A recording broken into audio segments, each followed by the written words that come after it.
In our last video, while we were working the release pipeline, we also did the Selenium UI test automation, and we also saw that the report was also coming with the runs tab, as we saw in our previous video. So the runs tab actually showed us the exploratory session that happened. So basically it is not the manual test or any desktop's run test which happened. Basically it is happening from our pipelines of releases. So this is where the test actually happened, and we also saw the report coming in something like this, and we also saw that it's all got passed, which is pretty good and should feel like we are doing something on the automation testing side and we have some sort of track of what the test is actually doing.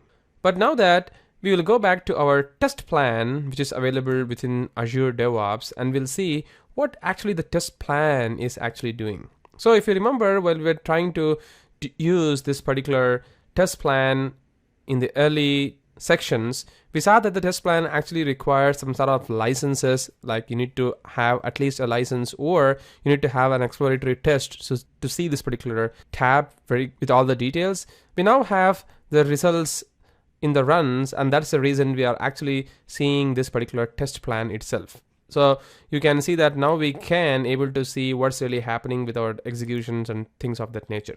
But now that, if you remember in our previous videos, we also created this particular test entire feature within our feature. And if you just open this particular test entire feature, you can see that it is currently in the ready state. And you can also see that this particular feature was closed basically while we ran this particular check-in, and you can also see that it has a complete development track list of what really happened for that particular feature. For the test entire feature test case was belonging to this particular Google Auth mechanism, and this particular Google Auth mechanism actually was part of the feature, and once we completed this feature, it also closed this particular test case, and then you can see that it is completed kind of. But you can see that we can also add some sort of test cases in automation. So you can do something like a planned test case for the automation. You can do that. And also you can add some test steps for this particular test cases. Again, this is exactly the same sort of test cases that you can use in the VSTS or in the test manager of Visual Studio, which was there while Visual Studio 2010 released, and it's exactly the same incarnations of the earlier versions, but just that you can now see that it has even more details of what really happened with that particular associated work items. So you can see that it's completing the pull request too and its associated work item. So we also did this particular one. Once we completed that, it just came in here and it also closed this particular test case. So let's quickly try to add a few test cases over here, and we can also associate this particular test case with our existing test or something like that. So you can see you can also associate the automated test if you want over here, but since we don't really have any, I'm not really going to be assigning that. And now I'm going to say like open the application, navigate all the menu items, click the home page, verify if the home page exists, name home, something like that.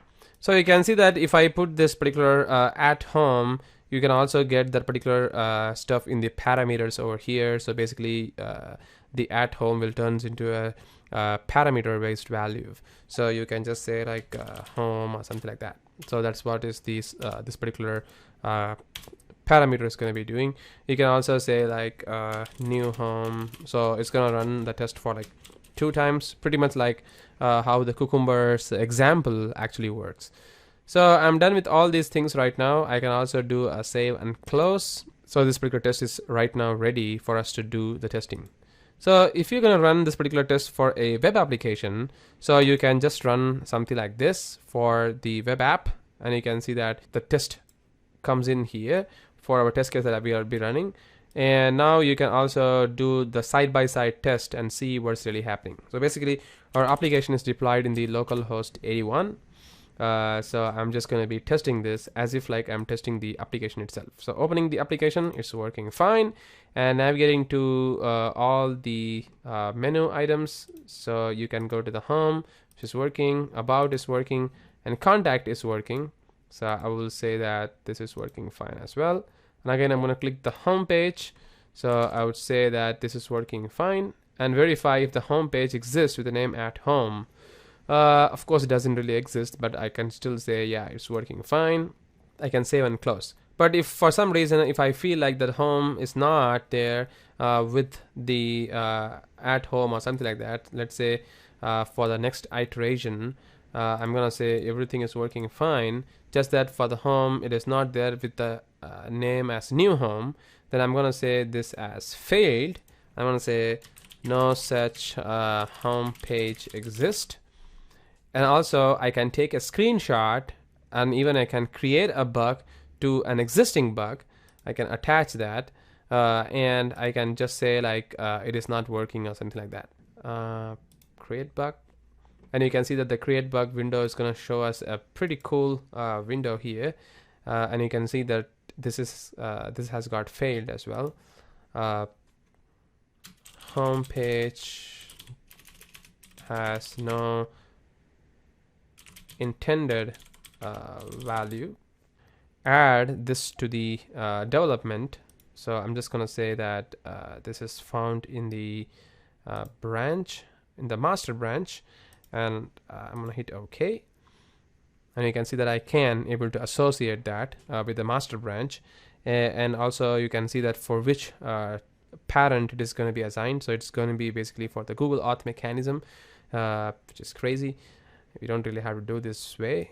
And I'm gonna just save and close this guy, and I'm gonna save and close this as well. So you can see that this particular test has got failed.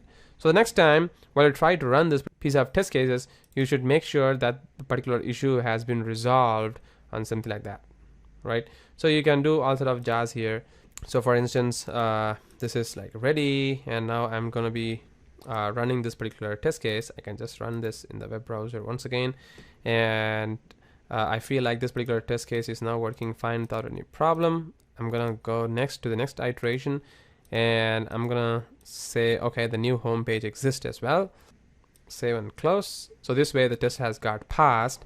And now if you just open this particular guy here, you can see that there is not an issue now, and I can also hit that as closed, which means the test has got successfully completed, right? So this is how we can do a manual testing with our test plan of Azure DevOps. And we can also see the automated test over here, and also we can see the exploratory test over here in this particular run, as how we did in our previous video.